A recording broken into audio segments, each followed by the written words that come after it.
ایک شخص تھا بنی اسرائیل میں، وہ اس نے 99 قتل کیے، حدیث پاک کا خلاصہ ہے 99 مرڈرز، اور اس کے بعد اسے خیال آیا کہ یار بہت ہو گیا، کتنے گناہ کرے گا، اب تو توبہ کر لے۔ وہ ایک راہب کے پاس گیا، سو کالڈ ہیں مولوی صاحب، اس زمانے کے بھی سو کالڈ ہوں گے، علم تھا نہیں، لکس لائک، بے شک ہم بھی آج کل ہر داڑھی والے کو عالم دین سمجھ لیتے ہیں، بلکہ اب تو بغیر داڑھی والے کو بھی عالم دین کہنا لوگوں نے شروع کر دیا۔ یہ عجب فنومنا چلا ہے کہ جس کی مرضی وہ اسلام کی انٹرپریٹیشن کر رہا ہے اور لوگ اسے سنی جا رہے ہیں۔ اللہ کے بندوں، عالم دین صحیح عقیدے والے سے بات سنو گے تو سمجھ آئے گی۔ یہ حدیث بھی اسی طرف رہنمائی کر رہی ہے کہ کہنے کو وہ کوئی مذہبی آدمی ہوگا، یہ بندہ چلا گیا اس کے پاس، کہا حضرت 99 قتل کیے ہیں، کیا میری توبہ قبول ہوگی؟ وہ بندہ، اس نے کہا خدا کا خوف کر، 99 بندوں کا قاتل، تیری توبہ قبول نہیں ہونی۔ اس نے اس بندے کو اللہ کی رحمت سے مایوس کر دیا۔ اب وہ پہلے ہی قاتل تھا، اس نے کہا چلو پھر سینچری پوری کرتے ہیں۔ اس نے اس راہب کو بھی مار دیا، 100 قتل کر لیے۔ پھر خیال آیا نہیں، غلط کیا، توبہ کرنی چاہیے۔ پھر کسی عالم دین کے پاس گیا، اب عالم دین نے کہا کہ نہیں، تمہاری توبہ قبول ہو جائے گی، گھبراؤ نہیں، اللہ کی رحمت سے مایوس نہ ہو، ایسا کرو فلاں علاقے میں نیک لوگوں کی ایک بستی ہے، تو اس ادھر چلے جاؤ اور ان نیک لوگوں کے قریب جا کر اللہ کی بارگاہ میں دعا کرنا، تو اللہ کریم جو ہے تجھ پر رحمت فرما دے گا، تیری توبہ قبول کر لے گا۔ یہ بندے نے نیت کی، اچھی نیت، اور چل پڑا۔ اللہ کی شان دیکھو، راستے میں اس کا انتقال ہو گیا، عذاب کے فرشتے آ گئے، ہم لے جائیں گے، 100 بندوں کا قاتل ہے، رحمت کے فرشتے آ گئے، ہم لے جائیں گے، توبہ کی نیت کر لی تھی، چل پڑا تھا، اللہ سے دوستی کا ارادہ کر لیا تھا، یہ چل پڑا ہے۔ اب دونوں قسم کے فرشتوں میں ایک طرح سے بحث شروع ہو گئی۔ عذاب کے فرشتے کہتے ہم لے جائیں گے، توبہ کی تھوڑی تھی، گھر سے نکلا ہی تھا، ارے 100 تو قتل کر دیے ہیں۔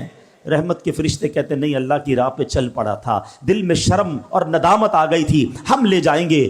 اب اللہ کی طرف سے ارشاد ہوتا ہے ایسا کرو، زمین کیلکولیٹ کرو، زمین کو ناپا جائے، اگر یہ بندہ اپنے گھر کے قریب ہے تو عذاب کے فرشتے لے جائیں، اگر یہ بندہ نیک لوگوں کی بستی کے قریب ہے تو رحمت کے فرشتے لے جائیں۔ اللہ اکبر، میں حدیث کے الفاظ سنا رہا ہوں۔ اب جب ناپی گئی تو وہ بندہ نیک لوگوں کی بستی کے قریب نکلا۔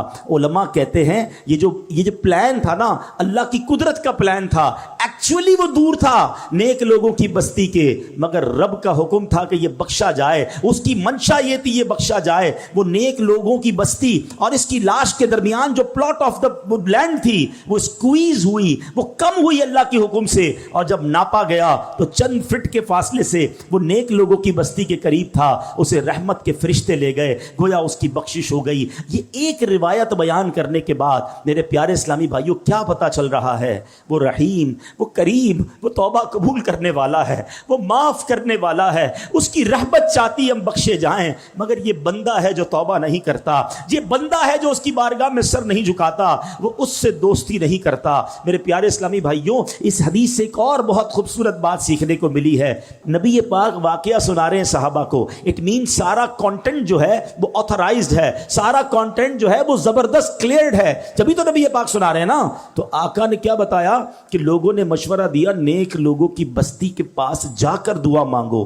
اٹ مینز کہ اگر آج بھی کوئی اللہ والوں کے پاس اگر حیات ہیں تو ان کی صحبت میں جا کر دعا مانگے، اور اگر دنیا سے چلے گئے ہیں اور ان کے مزار کے پاس جا کر اللہ سے دعا مانگے کہ اللہ ان کے صدقے، نیک لوگوں کے صدقے، مبارک جگہ کے صدقے میری توبہ قبول فرما لے۔ تو جہاں رحمتیں برس رہی ہو ادھر جا کر دعا کرنا، ادھر جا کر اللہ سے مانگنا، یہ اس حدیث سے ثابت ہے۔ تو پتہ یہ چلا اللہ والوں کے جہاں قدم لگیں، اللہ والے جہاں عبادت کریں، اللہ والے جہاں موجود ہوں، اگر وہاں جا کر دعائیں مانگی جائیں، اللہ مجھے اور آپ کو بار بار مکے مدینے کی حاضری عطا فرمائے، مقدس مقامات کی حاضری عطا فرمائے۔ وہاں کا سفر کر کے رب سے جب وہاں جا کے بندہ مانگتا ہے تو بگڑی بن جایا کرتی ہے۔